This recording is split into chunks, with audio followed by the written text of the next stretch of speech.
அண்ணா பத்திரிகை அன்பர்களுக்கு ஆரம்பிக்கலாங்கண்ணா. பத்திரிகை அன்பர்களுக்கு எங்களுடைய வணக்கத்தை தெரிவித்துக் கொள்கின்றோம். இன்று சட்டமன்றத்தில் திராவிட முன்னேற்ற கழகத்தினுடைய அரசு நிதிநிலை அறிக்கையை தாக்கல் செய்திருக்கின்றார். இந்த நிதிநிலை அறிக்கையை பொறுத்தவரை அதனால் தமிழக மக்களுக்கு எந்த பிரயோஜனம் இல்லை. காரணம், தேர்தல் வருது. தேர்தல் வந்த பிறகு, புதிய ஆட்சி வந்த பிறகு மறுபடியும் அவங்க நிதிநிலை அறிக்கை போடுவாங்க. எந்த பிரயோஜனம் இல்லை என்றாலும் கூட கடந்த 4 ஆண்டுகளில் திராவிட முன்னேற்ற கழகம் எந்த அளவுக்கு பாதையை கடந்து வந்திருக்கின்றார்கள் என்பது வெட்ட வெளிச்சமாக இந்த நிதிநிலை அறிக்கையில் பார்க்கலாம். முதல்ல ஆரம்பிக்கணும்னா, நடந்து முடிந்த ஃபினான்ஷியல் இயர் 2025-26 முடிஞ்சிருக்கு. இன்னைக்கு வரைக்கும் நம்முடைய கடன் என்பது 9,29,000 கோடி, 9,29,000 crore, 9,29,000 கோடி. அடுத்த ஆண்டு 2026-27 அடுத்த ஃபினான்ஷியல் இயர் முடியும் பொழுது மொத்த கடன் என்பது 10,62,000 கோடிக்கு போயிருக்கும். அப்போ ஒரே ஆண்டில் திராவிட முன்னேற்ற கழகத்தினுடைய அரசை பொறுத்தவரை இதை சமாளிக்கணும் அப்படின்னா 1,33,000 கோடி கடனை ப்ரொஜெக்ட் பண்ணுறாங்க. ஒரே ஆண்டில் 1,33,000 கோடி கடன் வாங்கணும். இந்த நிதிநிலை அறிக்கையில் தமிழகம் 10 லட்சம் கோடி ரூபாய் கடனை தாண்டி 10,62,000 கோடிக்கு போயிருக்கும். ஒரு ஆட்சி இருக்குன்னா கடனை குறைக்கணும். அந்த மாநிலத்தினுடைய பொருளாதார அடிப்படையில் அந்த கடன் குறைஞ்சிருக்கணும். டெப்ட் டு ஜிடிபி ரேஷியோன்னு சொல்லுவோம். அதுவும் தமிழகத்தில் குறைந்தபாடு இல்லை. கடனை அதிகமாகக்கூடிய ஆட்சி. போன ஆண்டு நிதிநிலை அறிக்கை கொடுத்த பொழுது மாநிலத்தினுடைய ரெவென்யூ ரெசிப்ட், அதாவது மாநிலம் எந்த அளவுக்கு வருமானத்தை ஈட்டி இருக்கிறாங்க அப்படிங்கிறத ரெவென்யூ ரெசிப்ட்னு சொல்லுவோம். அது ரொம்ப முக்கியமான ஒரு புள்ளி விவரம். திராவிட முன்னேற்ற கழகம் போன ஆண்டு நிதிநிலை அறிக்கையில் இந்த ஆண்டு ரெவென்யூ ரெசிப்ட் 3,31,569 கோடி ரூபாய் ஈட்டுவோம் என்று சொன்னார்கள்.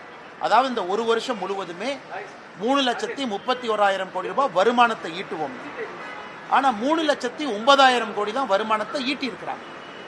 அப்படி என்றால் இந்த ஒரு ஆண்டு காலத்தில் போன நிதிநிலை அறிக்கைக்கும் இந்த நிதிநிலை அறிக்கைக்கும் அவங்க கிட்டத்தட்ட சொன்னபடி 21,871 கோடி குறைவாக வருமானம் ஈட்டியிருக்கின்றார்கள்.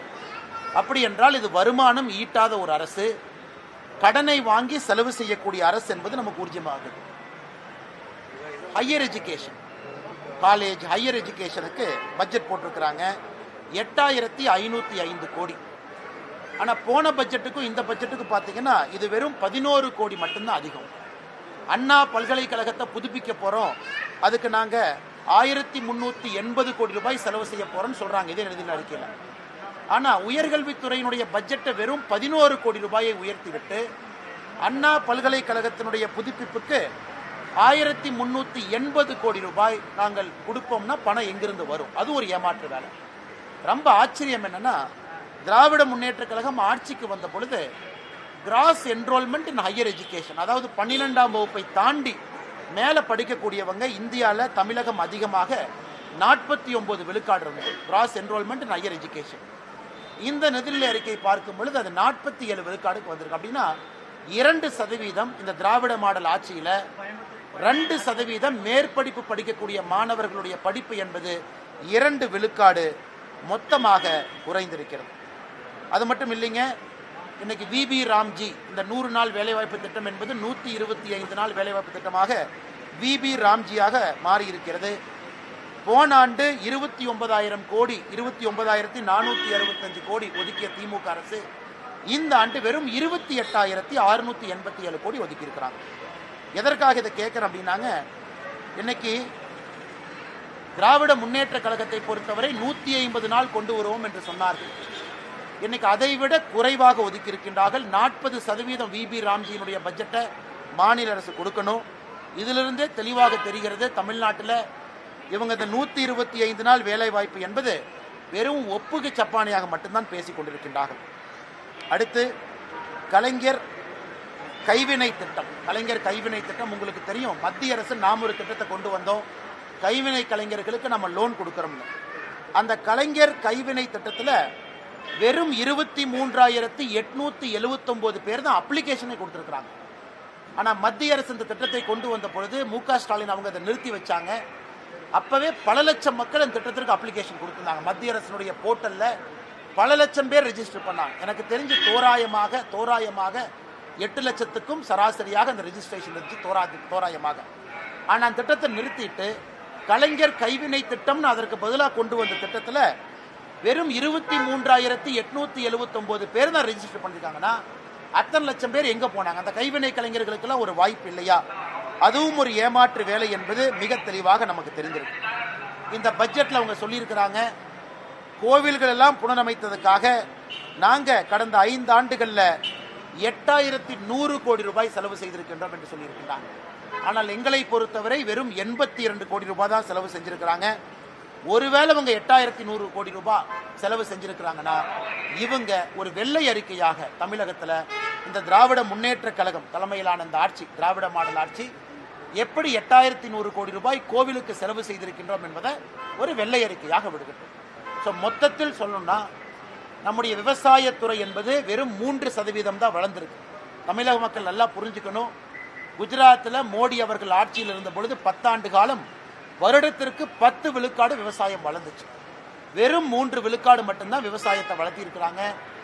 மத்திய அரசு கொடுத்திருக்கக்கூடிய PLI ஸ்கீம் மூலமாக தமிழகத்திற்கு இன்னைக்கு எலக்ட்ரானிக் நிறைய கிளஸ்டர்ஸ் வந்திருக்கு. அதுவும் மத்திய அரசினுடைய ப்ரொடக்ஷன் லிங்க் இன்சென்டிவ் ஸ்கீம் மூலமாக மட்டும்தான். அதை TRB ராஜா அவங்களே ஒத்துக்கிறாங்க.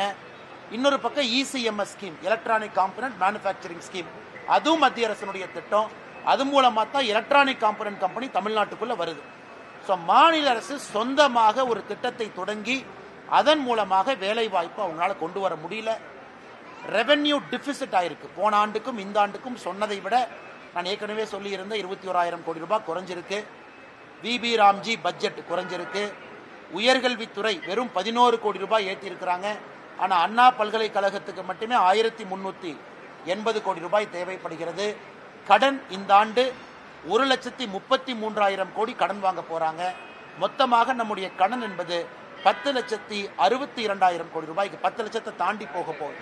ஸோ மொத்தத்தில் பார்த்தோம்னா இது ஒரு சுய புராணம். அந்த நிதியமைச்சரை நான் விமானம் வருவதற்கு முன்பு பார்த்தேன். அவரே ஒப்புக்கிச்சப்பனியாக பட்ஜெட்டை படிச்சுட்டு இருந்தார். எப்படியாச்சும் படிச்சுட்டா அடுத்த 5 வருஷம் எதிர்கட்சியில் உட்காந்துக்கலாம், இவங்களை நம்பி எந்த பட்ஜெட்டும் போட முடியாதுன்னு அவரே ஒப்புக்கிச்சப்பானியாக அந்த பட்ஜெட்டை கஷ்டப்பட்டு படித்து கொண்டிருப்பதாகத்தான் பார்த்தேனோ தவிர தமிழக மக்களுக்கு உருப்படியாக பிரயோஜனமாக இந்த பட்ஜெட்டில் எதுவும் கிடையாது என்பது உண்மை. ஏன்னா மற்ற அரசியல்வாதிகள் சும்மா பேசிட்டு போயிடுவாங்க. நான் புள்ளி விவரத்தோடு சொல்லுகின்றேன். முக்கியமான விஷயத்தை சொல்கிறேன். கடனை சொல்கிறேன், ரெவென்யூ ரெசிப்டை சொல்கிறேங்க, உயர்கல்வித்துறையை சொல்கிறேன், VB ராம்ஜி சொல்கிறேன், உயர்கல்வித்துறையினுடைய என்ரோல்மெண்ட்டை சொல்கிறேன். எல்லாமே அதில் பாலாத்து கொண்டு போயிட்டு என்ன திராவிட மாடல் அரசு? அதிலிருந்து தெளிவாக தெரிகிறது தமிழகத்திற்கு 0 ரூபாய் 0 ரூபாய் கொடுத்த பட்ஜெட்டுக்கு எதுவுமே பிரயோஜனம் இல்லை. அதனால தான் இவங்களே பட்ஜெட்டுக்கு முன்னாடி வீடு வீடாக சென்னையில் போய் முட்டையை கொடுத்தாங்க. மத்திய அரசு முட்டை கொடுக்குது. அப்போ எனக்கு தெரியல, இன்னைக்கு தான் புரியுது இவங்க பட்ஜெட்டில் முட்டையை கொடுப்பதற்காக சென்னை மூலம் முட்டை கொடுத்தாங்க என்பது.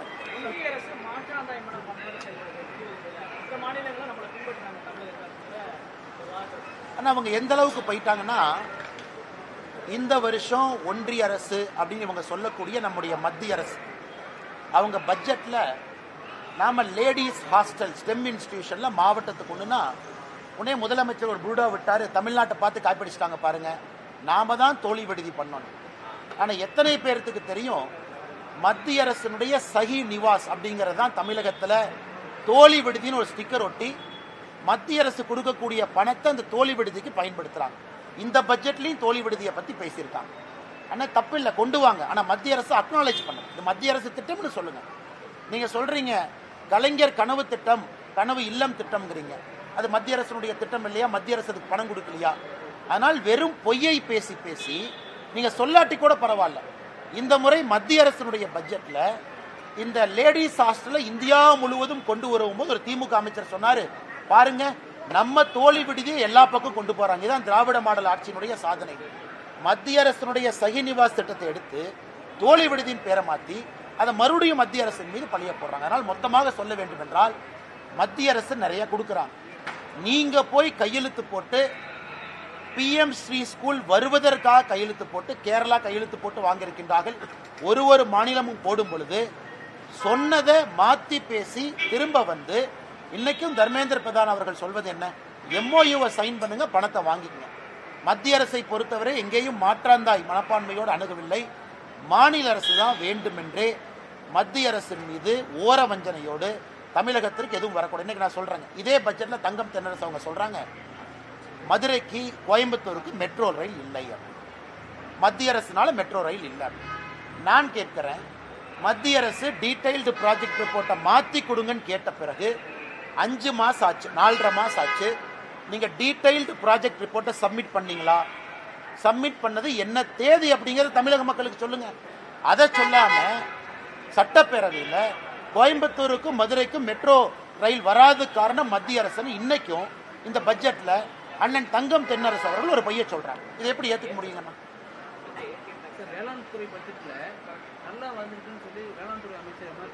நான் டேட்டா கொடுக்குறேன்னா என்னென்ன அவர் பட்ஜெட் கொடுக்குறாரு? 3% தான் வளர்ச்சி. விவசாயத்தை பொறுத்தவரை திமுக ஆட்சிக்கு வந்துட்டாங்க, திமுக ஆட்சியிலிருந்து போறாங்க.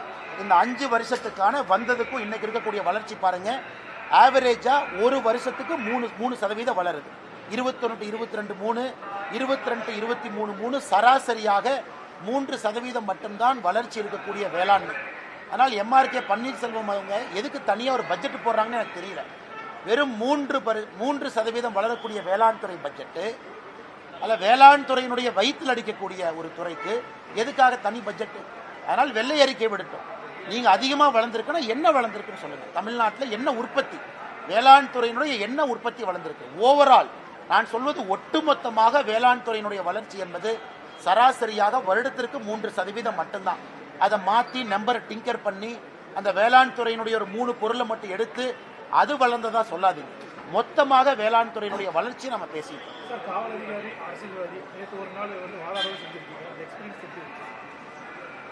ஆனால் நேற்று ஒரு நல்ல ஒரு அனுபவங்கன்னா, அதாவது நம்முடைய வழக்கை நாம ஒரு நீதிமன்றத்தில் வழக்காடும் பொழுதுதான் அது எவ்வளவு கஷ்டமான ஒரு வேலை, எவ்வளவு ப்ரிப்பரேஷன் பண்ணணும், எந்த அளவுக்கு நம்முடைய வழக்கறிஞர் பெருமக்கள் அந்த கருப்பு உடையை அணிந்து ஒரே நாளில் அவங்க 5 கேஸ் 6 கேஸ்லாம் பண்ணுறாங்க, நம்ம ஒரு கேஸ் தான் பண்ணுறோம். அதனால் வழக்கறிஞர்கள் நண்பர்கள் மீது எனக்கு தனிப்பட்ட ஒரு மரியாதை மதிப்பு அதிகமாக இருக்குது. அதே போல் எனக்கும் ஒரு பெரிய அனுபவம், கற்றுக்கொள்வதற்கு ஒரு வாய்ப்பு. இந்த கிராஸ் எக்ஸாமினேஷன் முடியல, இன்னும் அது தொடரும். நேற்று டிஆர் பால் அவர்களுடைய 2004 9 வரை அவங்க ஆட்சியில் இருந்ததை மட்டும்தான் நம்ம பேசணும். இன்னும் நிறையா விஷயம் நம்ம பேசல, நிறையா இருக்குது. அவங்க குடும்பம் பற்றி நிறையா விஷயங்கள் இருக்குது, அவங்க குழந்தைகளை பற்றி இருக்குது. ஏன்னா மொத்தமாக நாம் டிஆர் பாலு மற்றும் அவர்கள் குடும்பத்தினரை பற்றி டிஎம்கே ஃபைல்ஸில் பேசியிருக்கோம். அதை அனைத்தையும் வருகின்ற காலத்தில் பேசுவதற்கு ஒரு வாய்ப்பு கிடைக்கும். 1000 ரூபாய் கொடுக்க தடுத்தால் 5000 ரூபாய் கொடுப்பேன் என்று போஸ்டர் எல்லாம் ஓட்டியிருக்காங்க திமுக சார்பாக. ஆனால் முடிச்சுட்டு கூட வந்துடுறேன். திராவிட முன்னேற்ற கழகத்தை பொறுத்தவரை பீகாரில் 10,000 ரூபாய் பெண்களுக்கு கொடுக்கப்பட்டது. தேர்தல் ஆணையம் எங்கேயும் அது தவறுன்னு சொல்லலை. ஏன்னா அது ஒரு ஸ்கீமா கவர்மெண்ட் அறிவிச்சு கொண்டு வந்தாங்க. மகாராஷ்டிராவில் 2100 ரூபாய் நம்முடைய சகோதரிகளுக்கு கொடுக்கப்பட்டது, அதையும் தேர்தல் ஆணையம் தடுக்கலை. இவங்க இன்னைக்கு சொல்லட்டும், இந்தியாவில் வேற ஏதாச்சும் ஒரு மாற்று கட்சி நண்பர்கள் மோடி அவர்கள் ஆட்சிக்கு வந்த பிறகு எங்கேயாச்சும் மத்திய அரசு தடுத்திருக்காங்களா? ஏன்னா தேர்தல் ஆணையத்தை பற்றி நாம பதில் சொல்ல முடியாது, இண்டிபெண்டன்ட் ஏஜென்சி. தேர்தல் ஆணையமும் தடுக்கல. அப்படி இருக்கும் பொழுது இவராக ஒரு புரளியை கிளப்பி, இவராக கோடை காலத்திற்கு 2000 ரூபா கொடுக்கணும்னு இவராக கிளம்பி, இதுக்கு முன்னாடி தமிழ்நாடு கோடை காலத்தில் எத்தனை பேர் இறந்துருக்கிறாங்க? அந்த கோடை காலம் ஞாபகத்துக்கு இல்லையா? 2001 2 அந்த காலகட்டத்தை விடுங்க, 21 22 23 24 எதுவுமே இல்லாமல் இவர் 5000 ரூபாய் கொடுப்பதற்காக கொடுங்க. பெண்களுக்கு போகிற எந்த பணத்தையும் யாரும் தடுக்க போவதில்லை. 1000 ரூபாய் அறிவிச்சிருக்கிறீங்க, 1000 ரூபாய் கொடுங்க. நம்முடைய கூட்டணி 2000 ரூபாய் அறிவித்திருக்கின்றோம். ஏப்ரலுக்கு பிறகு நாங்கள் 2000 ரூபாய் கொடுக்குறோம். அறிவிச்சதை கொடுங்க. ஆனால் மத்திய அரசு தடுக்க போறாங்கன்னு எங்களின் மீது பொய்யை சொல்லி எதற்காக கொடுக்குறீங்க என்பதுதான் எங்களுடைய கேள்வி. அறிவிச்சதை கொடுங்க, கோடை காலத்துக்கு கொடுக்கணுமா அதையும் கொடுங்க, மக்கள் சந்தோஷமா வாங்கிக்கிட்டோம். ஆனால் இந்த ஆண்டு மட்டும்தான் கோடை காலம் தெரிஞ்சுதா, போன ஆண்டு தெரியலையா என்பதும் எங்களுடைய கேள்வி. கடந்த 2 மாசம் மட்டும் 9000 ரூபாய் வந்து ஒரு குடும்பத்துக்கு கொடுத்துருக்காங்க. அதாவது பார்த்தீங்கன்னா பொங்கல் தொகை 3000 ரூபாய், மகளிர் உரிமை 4000 ரூபாய், இந்த மாதம் 5000 ரூபாய், கிட்டத்தட்ட 9000 ரூபாய் கொடுத்துருக்காங்க. இதுக்கான தொகை கொடுத்ததுக்கான காரணம் என்ன நினைக்கிறீங்க? தேர்தல் தான் நினைக்கிறீங்க? கொடுக்கட்டுங்கண்ணா, பொங்கலுக்கு வந்து மக்களுக்கு கொடுக்கணும் தவறு இல்லை, மாதம் கொடுக்கணும் தவறு இல்லை, கோடை காலத்துக்கு கொடுக்கணும் தவறு இல்லை. ஆனால் திராவிட முன்னேற்ற கழகம் சொல்வது போல இந்த கோடை கால எலெக்ஷன் வர்ற கோடை காலத்துக்கு மட்டும்தான் கொடுப்போம், மற்ற கோடை காலம் கொடுக்க மாட்டோம் என்று சொல்வதெல்லாம் அரசியல் என்பதைத்தான் மக்கள் மன்றத்தில் வைக்கிறோம். அதே நேரத்தில் நாம் புரிந்து கொள்ள வேண்டும், நாம் ஆட்சிக்கு வரும் பொழுது 2000 ரூபாய் என்று சொல்லியிருக்கின்றோம். அதையும் மக்கள் புரிந்து கொண்டிருக்கின்றார்கள். திராவிட முன்னேற்ற கழகம் கொடுத்திருக்கக்கூடிய அந்த 3000, 5000, 8000 ரூபாய் என்பது தேர்தலுக்காக மட்டும்தான் கொடுக்குறாங்கன்னு மக்களுக்கு தெரியும். ஆனால் தேர்தல் முடிந்த பிறகு இன்னும் அதிகமாக தேசிய ஜனநாயக கூட்டணியுடைய ஆட்சியாளர்கள் கொடுப்பார்கள் என்பது மக்களுக்கு தெரியும்.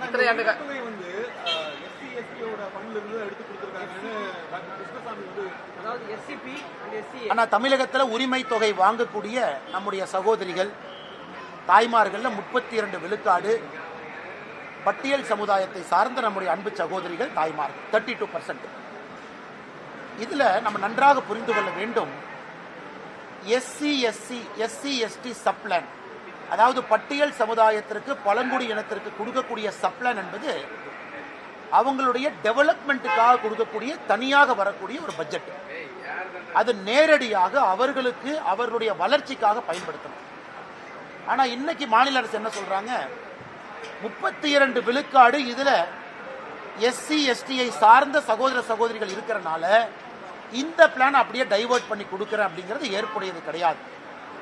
பொது பட்ஜெட்டில் இருந்து தான் நீங்க கொடுக்கக்கூடிய பணத்தை கொடுக்கணும். ஏன்னா நீங்க தேர்தல் வாக்குறுதி. எஸ்சி எஸ்டி சப்ளான் என்பது அந்த சமுதாயத்தினுடைய வளர்ச்சிக்காக, உயர்வுக்காக, அவர்களுக்கு நல்ல திட்டங்களை கொடுப்பதற்காக கொடுக்கப்பட்டது. ஆனால் ஏற்கனவே சொன்னது போல அக்கவுண்டிங் ஃப்ராட், இது அக்கவுண்டிங் ஃப்ராடுன்னு தான் சொல்லணும். மாநில அரசை பொறுத்த வரைக்கும் அக்கவுண்டிங் ஃப்ராடு பண்ணித்தான், இந்த மாயாஜாலத்தை காட்டித்தான் மக்களை ஏமாற்றி கொண்டிருக்கின்றார்கள். நாங்கள் வளர்ச்சி அடைந்துட்டோம், நாங்கள் 11% வளர்ச்சி அடைஞ்சோம். விவசாயத்தில் எவ்வளவு வந்தீங்க?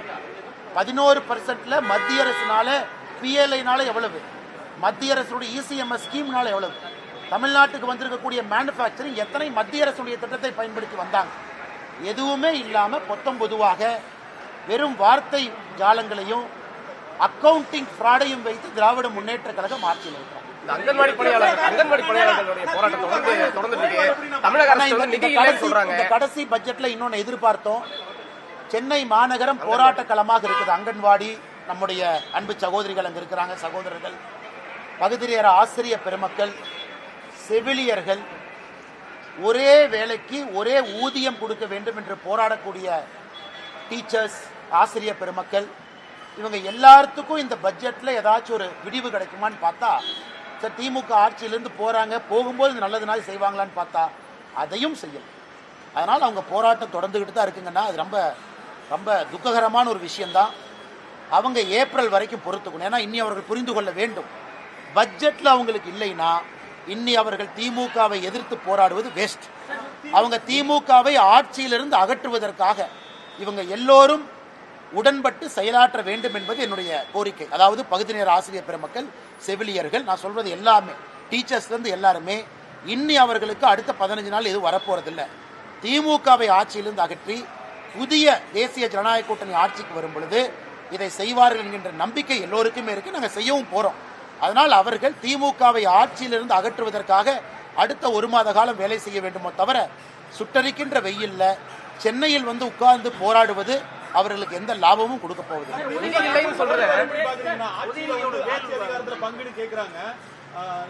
மாணிக்கம் தாக்கூர் வந்து தலைமையோட ஒப்புதலோட தான் அதை நாங்க கேட்கிறோம் அப்படிங்கறதையும் சொல்லிருக்காரு பிரஸ் மீட்ல. இது எப்படி பாக்குறீங்க அண்ணா? இது ஆங்கிலத்தில் வந்து ஒரு பழமொழி சொல்லுவாங்க, hunting with the dog and chasing the rabbit அப்படிம்பாங்க. அதாவது நான் வேட்டை நாயோட சண்டை போடுவேன், ஆனால் வேட்டை நாய் பிடிக்க போற அந்த முயல் ராபிட்டோடவும் நான் ஃப்ரெண்ட்ஷிப்பாக இருப்பேன். இன்னைக்கு திராவிட முன்னேற்ற கழகத்தை பொறுத்தவரை நேற்று காங்கிரஸ் கட்சியினுடைய தமிழக தலைவர் பெங்களூர் போய் அவங்களுடைய தலைவரை பார்த்து இவரை தூக்கு அவரை தூக்கு லிஸ்ட்டை கொண்டு போறார். அவர் யாரை கட்சியிலிருந்து நீக்குன்னு சொல்றாமோ அவர் இங்க வந்து இல்ல எனக்கு ராகுல் காந்தி பர்மிஷன் கொடுத்தாரு அதனால தான் பேசுறேன். இதெல்லாம் நடந்துட்டு இருக்கும்போது மணிசங்கர் ஐயர் கேரளாவுக்கு போறாரு. இங்க காங்கிரஸ் ஆட்சிக்கு வரக்கூடாது, கம்யூனிஸ்ட் தான் ஆட்சிக்கு வரணுங்கிறாங்க. இன்னைக்கு மணிசங்கர் ஐயரை போய் மைக்கில் நீட்டி நம்ம நண்பர்கள் கேட்குறாங்க, பத்திரிகை நண்பர்கள், என்ன ஏங்க சொன்னேன், நான் வந்து ராஜீவோட காங்கிரஸ்காரன், ராகுலோட காங்கிரஸ்காரன் இல்லை. அதனால எனக்கே குழப்பமா இருக்குது, இது எந்த காங்கிரஸ் கட்சி? மணிசங்கர் ஐயருடைய ஸ்டேட்மெண்ட்டு, தமிழகத்தில் திரு பிரவீன் சக்கரவர்த்தி அவர்கள், திரு மாணிக்கம் தாக்கூர் அவங்க ஸ்டேட்மெண்ட்டு, இன்னொரு பக்கம் செல்வ பெருந்தை அவங்க ஸ்டேட்மெண்ட்டை பார்க்கும் பொழுது இது காங்கிரஸ் கட்சியே இல்லை, ஒரு 10 பேர் ஃபெவிகாலை சேர்த்து ஒட்டி ஒரு கட்சியை நடத்துகிறாங்க. அதனால் அவங்க என்னதான் தனியாக குதிச்சாலும் கூட திராவிட முன்னேற்ற கழகம் ஆட்சிக்கு வரப்போதில்லை. ஆட்சிக்கு வந்தால் தானே அதிகார பகிர்வு, ஆட்சிக்கே வரப்போதில்லை, எங்கள் அதிகார பகிர்வு. எல்லாம் பேசாம வீட்டில் உட்கார்ந்து சண்டை போடாம இருக்க வேண்டும் என்று காங்கிரஸ் கட்சி அன்போடு கேட்டுக்கொள்கிறேன். 21 வயதுல பெண்ணா அரசியலுக்கு வந்து, ஆனா என்னை பார்த்து ஒரு பாஜக மாவட்டத்தில் தவறா சித்தரிக்கிறாரு, பேசியிருக்கிறாரு அப்படின்னு சொல்லி உங்க மண்ணை சார்ந்த பாராளுமன்ற உறுப்பினர் மறுக்கப்பட்டிருக்காங்க. எப்படி பார்க்குறீங்க? அக்கா ஜோதிமணி அவர்கள் மீது 1008 கருத்து வேறுபாடுகள் இருந்தாலும் பாராளுமன்றத்தில் சமீபத்தில் அவருடைய நடவடிக்கை வெல் ஆஃப் த ஹவுஸ்ல அவர்கள் நடந்து கொண்ட விதம் ஏற்புடையதாக இல்லை என்றாலும் கூட ஒரு தனி மனித விமர்சனத்தை யாராக இருந்தாலும் கூட வைப்பது ஏற்புடையது அல்ல. நேற்றே நான் கரூர் மாவட்ட நம்முடைய பாரதிய ஜனதா கட்சியினுடைய தலைவரை தொலைபேசி மூலமாக தொடர்பு கொண்டு என்னுடைய அசமாதானத்தை நான் தெரியப்படுத்தியிருந்தேன். அதே நேரத்தில் திரு ஜோதிமணி அவர்களுக்கும் தொலைபேசி மூலமாக நேற்று நான் தொடர்பு கொள்ள முயற்சித்தேன். அவங்க என் ஃபோன் எடுக்கல, நிற்கிற கூப்பிடுவாங்க. இந்த மாதிரி என்னுடைய வருத்தத்தையும் பதிவு செய்வதற்காக. அது நிச்சயமாக அந்த பேச்சை ஒரு அரசியல் கட்சியில் இருந்து கொண்டு இன்னொரு தலைவரின் மீது ஆரோக்கியமான முறையில் குற்றச்சாட்டு வைக்கலாம். அதனால் அது ஏற்புடையது கிடையாது. நான் சார்ந்திருக்கக்கூடிய கட்சியினுடைய மாவட்ட தலைவரையும் தொலைபேசி மூலமாக தொடர்பு கொண்டு என்னுடைய அசமாதானத்தை நேற்றே நான் பதிவு செய்தேன். அதே நேரத்தில் திருமதி ஜோதிமணி அவர்கள்ட்ட என்னுடைய வருத்தத்தை பதிவு செய்வதற்கு நான் தொலைபேசி மூலமாக அழைத்தேன்.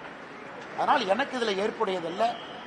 எலெக்ஷன் சீசன் ஆரம்பிக்குது, நீ மைக் அதிகமாக இருக்கும், எல்லாரும் மைக்கை பார்த்தோன்னே உணர்ச்சி வசப்படுவாங்க, ஏதோ பேசுவாங்க. அதனால் எல்லோருமே கண்ணிய குறைவாக பேசுவதை தவிர்த்து அட்டாக் பண்ணலாம், ஸ்ட்ராங்காக பேசலாம், ஆரோக்கியமாக பேசலாம். ஆனால் அது சரியான அந்த லக்ஷ்மண் ரேகாக்குள்ளே பேசணும் அப்படிங்கிறது என்னுடைய விருப்பம்.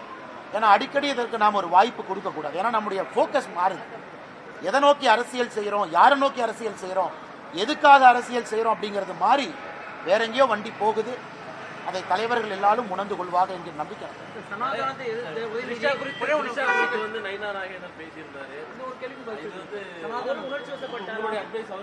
ஆனால் இல்லைங்கன்னா நேற்று முன்தினம் எங்களுடைய மாநில தலைவர் நயினார் நாகேந்திரன் அவர்கள் கோயம்புத்தூர் வீட்டுக்கு வந்திருந்தாங்க. ரொம்ப நேரம் பேசிக்கிட்டு இருந்தாங்க. நேற்று செய்தியாளர் சந்திப்பில் எங்களுடைய மாநில தலைவர் நயினார் நாகேந்திரன் அவர்கள் பேசும் பொழுது நானும் அண்ணங்கிட்டதை பற்றி பேசினேன் அப்படிங்கிற குறிப்பை சொல்லியிருந்தாங்க. நேற்று அவர் வருத்தம் தெரிவித்த பிறகு இந்த பிரச்சனை முடிஞ்சு போச்சு. இது ஃபுல் ஸ்டாப் வச்சாங்க. ஒரு வருத்தம் தெரிவிச்சுட்டாங்க, பிரச்சனை இதோடு முடிந்தது. கரூரை பற்றி நீங்கள் கேட்டீங்க, அதற்கும் நான் என்னுடைய கருத்தை சொன்னேன். அதற்கும் முற்றுப்புள்ளி வச்சிடலாங்கன்னா யாருமே பேசக்கூடாது. கரூரில் பேசியிருப்பது ஏற்புடையது கிடையாது. அதனால தான் நீங்கள் கேட்டீங்க. நான் எதுவும் மறைச்சி பேசலை, ஒளிவு மறைவாக பேசலை, அப்படியே அந்த வார்த்தையை பயன்படுத்தி நழுவி போகலை. நான் எங்களுடைய மாவட்ட தலைவர்கிட்ட ஃபோன் பண்ணியே நான் வருத்தத்தை பதிவு செஞ்சேன். பேசக்கூடாதுங்க, ரொம்ப தப்புங்க, தப்பாக எடுத்துக்குவாங்க. எப்படி நம்ம பேசலாம்? பாராளுமன்றத்தில் அவங்க நடவடிக்கை எனக்கு தான் பிடிக்கல. அது அரசியல் நம்ம பண்ணுறது அவங்களுக்கு பிடிக்காம இருக்கலாம், அவங்க பண்ணுறது நமக்கு பிடிக்காம இருக்கலாம், வெளியே சொல்லலாம். ஆனால் வார்த்தைகள், அந்த வார்த்தைகளுடைய வீரியம், வார்த்தைகளுடைய கணம். ஏன்னா அந்த காலத்து மாதிரி நம்ம பேசுவோம். பத்திரிகை நண்பர்கள் நீங்கள் அடுத்த நாள் காலையில் பேப்பரில் வரும், வேற இப்போ சமூக வலைதளத்தில் போகுது, உடனே போகுது, எல்லாரும் பார்க்குறாங்க, அத்தனை பேர் பார்க்குறாங்க, ரீச் அதிகம். அதான் என்னுடைய கருத்து. அரசியலில் முதிர்ச்சி அடைந்து விட்டீங்க.